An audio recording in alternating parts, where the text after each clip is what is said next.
Sebelum melanjutkan, jangan lupa subscribe dulu. Terima kasih. Bab 118, sepasang suami istri milik hutan yang sama.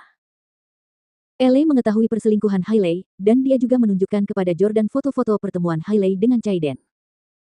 Pria manapun yang berada di posisi Jordan tidak akan bisa bertindak seolah-olah tidak terjadi apa-apa. Kebetulan saja Jordan dikeluarkan dari keluarga Stelle saat ini. Ellie menduga pengusiran Jordan kemungkinan besar merupakan tipuan untuk mengelabui Hailey agar menceraikannya. Demi merebut hati Jordan, Ellie sengaja mengkritiknya sebagai lelaki yang tak punya uang sehingga memancing pola pikir materialistis Hailey dan membuatnya merasa tidak enak. Dia juga berharap agar Hailey dan Jordan bercerai lebih cepat sehingga dia bisa menikahinya. Diana memukul meja dengan marah dan berteriak, "Sudah cukup kalian. Kenapa kalian masih berdebat tentang hal-hal sepele seperti apakah pakaian Ellie kotor dan apakah dia punya pacar atau tidak di saat seperti ini? Apakah Jordan dapat mewarisi aset senilai puluhan miliar dolar milik Stelles adalah masalah paling krusial saat ini."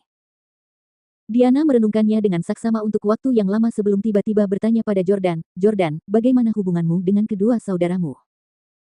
Jordan menjawab dengan jujur, "Dulu kami cukup dekat saat masih anak-anak, tetapi setelah kami dewasa, kakekku mengatur agar aku pergi ke berbagai tempat untuk berbagai ujianku.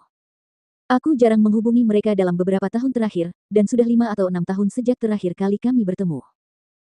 Diana mengangguk dan berkata, "Ya, pertikaian tentang aset dan harta benda memang selalu sangat intens di keluarga kaya seperti Anda. Munculnya laporan tes paternitas DNA Anda yang dilakukan lebih dari 10 tahun lalu secara tiba-tiba kemungkinan besar adalah ulah saudara-saudara Anda yang mencoba mencemarkan nama baik Anda." Mendengar perkataannya, Sylvie pun berkata dengan panik, "Ya, pasti saudara-saudara Jordan yang memfitnah Jordan karena mereka menginginkan aset-aset bernilai puluhan miliar dolar itu untuk mereka sendiri." Benedictus setuju dengan sudut pandang itu. Jordan tidak menyangka mereka akan berpikir dari sudut pandang itu, dan tiba-tiba, dia kehilangan kata-kata untuk menjelaskannya. Diana melanjutkan, "Selain itu, tes paternitas DNA yang dilakukan Butler Frank dengan sampel rambut Anda mungkin belum tentu akurat. Saya dengar hanya rambut yang dicabut dari akarnya yang akan memberikan hasil yang akurat. Jordan, kurasa kau harus pergi ke Inggris untuk menemui kakekmu dan melakukan tes paternitas DNA lagi di hadapannya.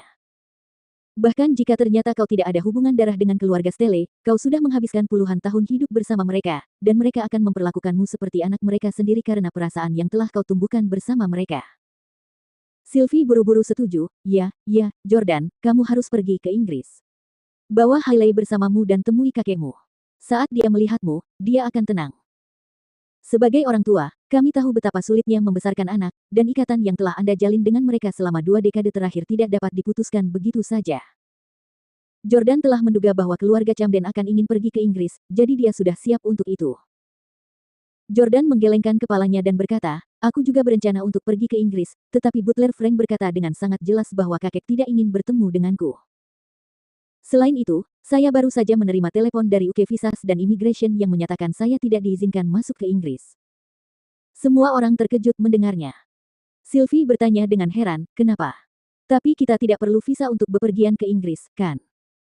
Ellie, yang sedang duduk di sofa dengan satu kaki di atas kaki lainnya, berkata dengan nada meremehkan, "Jangan konyol, bukankah wajar jika pihak berwenang campur tangan dan memutuskan siapa yang diizinkan masuk?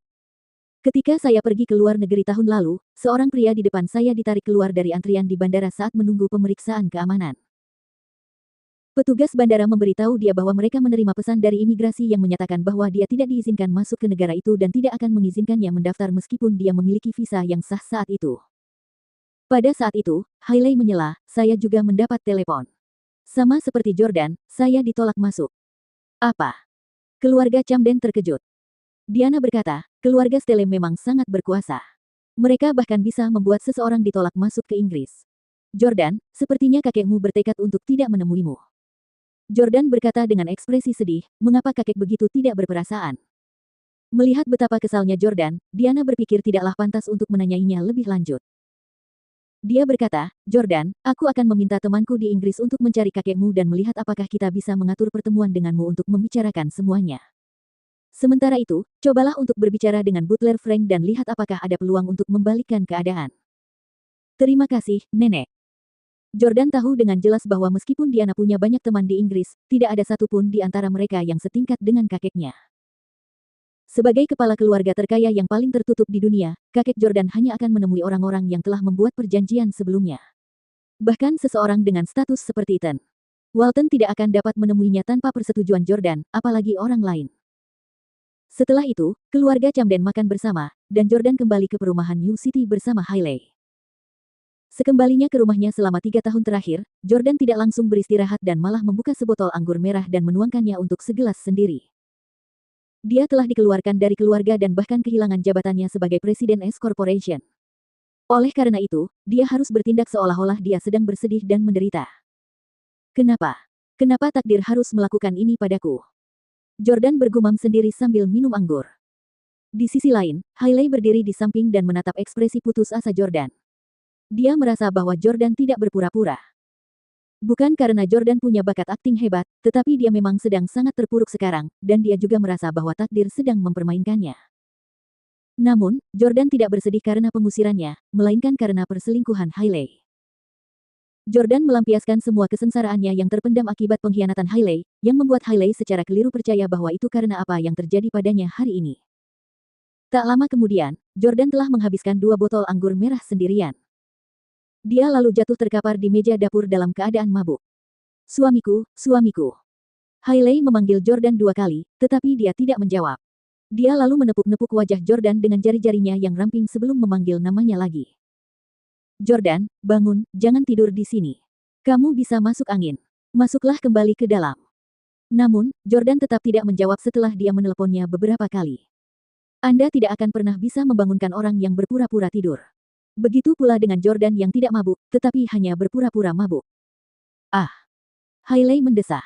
Dia wanita lemah yang tidak punya kekuatan untuk menggendong pria kekar seperti Jordan. Lagi pula, dia sekarang sedang hamil, dan akan berbahaya baginya untuk melakukan itu karena dia bisa terjatuh. Hailey memandang Jordan yang mabuk dan 2 botol anggur merah yang kosong.